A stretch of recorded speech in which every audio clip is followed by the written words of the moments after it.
তারিখের যে পোলিং বা ভোট, এটাকে সবটা করা সম্ভব হয়ে ওঠে না।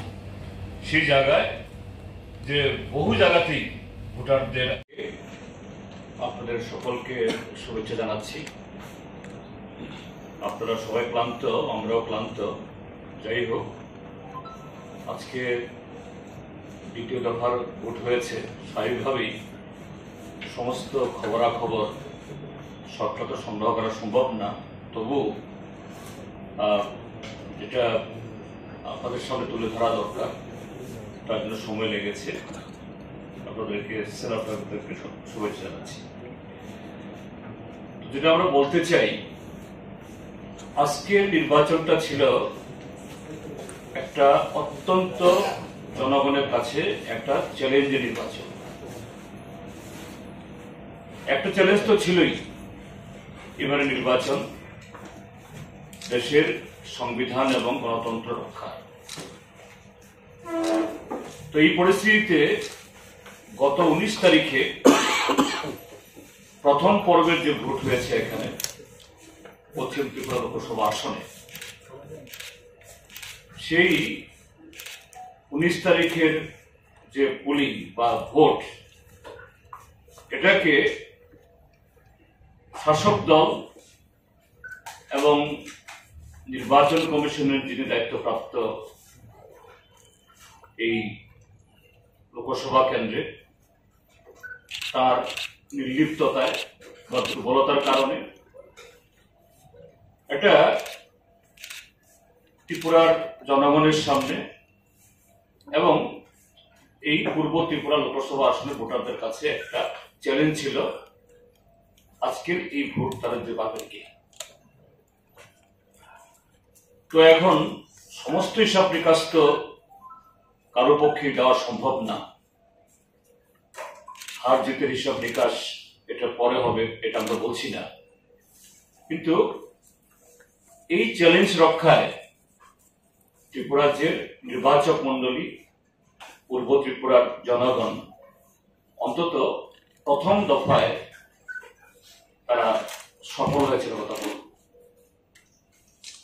শাসক দলের সর্বাত্মক চেষ্টা ছিল যে এই পূর্ব ত্রিপুরার নির্বাচনটাকেও আর একটা প্রহসনে পরিণত করার জন্য। তার জন্য 24 তারিখ সড়ক প্রচার শেষ হওয়ার পর থেকেই রাজ্যের সর্বত্র শাসক দলের ক্যাডাররা সেখানে হুমকি দেওয়া, একটা ভয়ের একটা পরিবেশ তৈরি করা, তার চেষ্টা চালিয়েছিল সবকটা 30টা নির্বাচনী বিধানসভা কেন্দ্রে। এবং তার মধ্যে তেলিয়ামুড়া বিধানসভা কেন্দ্রের কৃষ্ণপুর এলাকাতে গতকাল সন্ধ্যাতে 3টে বাড়ি তছনছ করেছে। খোয়াই শহরে এই মোহনপুর থেকে, এখান থেকে মোহনপুরের নেতা তিনি আগের দিন রাত্রিবেলাতেই, গতকাল রাত্রিবেলাতেই গাড়ি বুঝাই করে পাঠিয়েছিলেন বাড়ি বাড়ি গিয়ে ধমকানোর জন্য। তারপর ঋষ্যমুখ বিধানসভা কেন্দ্রে, ধর্মনগর বিধানসভা কেন্দ্রে, কমলপুরের 2টো বিধানসভা কেন্দ্রে, এসব জায়গাতে অন্যান্য মহকুমা বা অন্যান্য বিধানসভা কেন্দ্রের চাইতে খুব বেশি মাত্রায় এই হুমকি পরিবেশকে একদম ভয়ার্থ পরিস্থিতির চেষ্টা ছিল। সবকিছুকে ডিফাই করে আজকে আরেক দিক থেকে হলো যে এই রুদ্রতাপ এবছর অস্বাভাবিক। বিগত কয়েক দশকের মধ্যে শাসক দলের সমস্ত ষড়যন্ত্র আর প্রাকৃতিক অর্থাৎ এই রুদ্রতাপ দুটোকে উপেক্ষা করে মানুষ আজকে নেমেছে। সেই জায়গায় আমরা বলবো না যে একদম ফ্রি অ্যান্ড ফেয়ার ইলেকশন হয়েছে, এ কথা বলার সুযোগ নেই। কেননা একটা রাজ্যে শাসক দলই যখন সমস্ত কিছু নষ্ট করা, স্পয়েল করার উদ্যোগ নেয়, তখন জনগণের পক্ষে এবং কমিশনের পক্ষেও সবটা করা সম্ভব হয়ে ওঠে না।